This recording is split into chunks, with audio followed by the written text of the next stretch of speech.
Have you ever been playing Dark Souls or Bloodborne and thought to yourself, this is great and all, but I really wish I was playing as a little anime girl? That's Plushie from the Sky.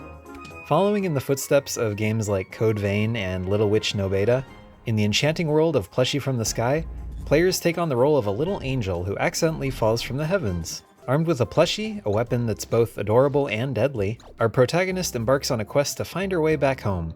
But this isn't your typical angelic journey.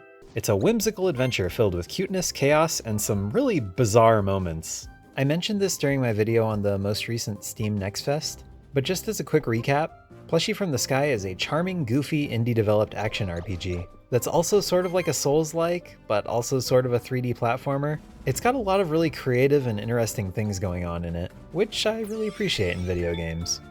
The game's combat system is a delightful blend of hack-and-slash action and plushie-powered mayhem. The little angel can unleash close-range attacks with her fluffy companion, or rain down projectiles from a distance.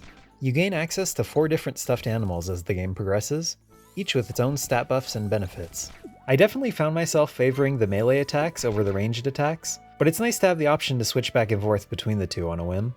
And the game actually encourages that too, because there are certain situations in which you're better off using close range attacks, and certain ones that usually require long range attacks. And let's not forget the grand boss battles! Each one a unique challenge that requires precise timing, dodging, and strategic use of our cuddly arsenal. I really like the art style of the game too. The main character and most of the environments are colorful and cartoony, but the bosses are the complete opposite. Fishwind, the developer, definitely knew how absurd this concept was, and they totally lean into that, like that one dragon boss in Super Mario Odyssey. It's a fun mix. In order to overcome the bosses, you're going to have to master dodges, blocks, and parries to survive. You can kind of cheese some of the bosses, but that's not because the game is broken or anything. It's just built with some of these sillier game mechanics in mind, like being able to dodge roll through a nuclear explosion. Beyond the combat lies a dreamy world waiting to be explored. Soar through the sky, uncover hidden secrets, and marvel at the surreal landscapes while listening to some honestly pretty great music. I really like the soundtrack for this game. From soft fluffy clouds to luscious green forests, every corner of the game is a visual treat. And as you progress further and further through the game, not only will you be able to level up your character in different ways and make them stronger and faster, you'll also start to uncover little bits and pieces of the story. Much like a Souls game, it gradually gets fleshed out as you go along, making you long for adventure and maybe even your own little plushie companion.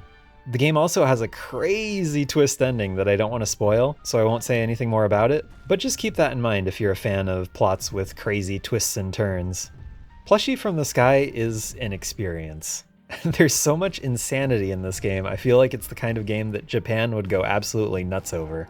I feel like it's a pretty good length too. You can beat the game in about 4 hours, and at the price of $12 on Steam, I feel like that's a pretty good deal. Plushie from the Sky is out now on Steam, and if you're interested in buying it, there's a link to it in the description below. Thanks for watching!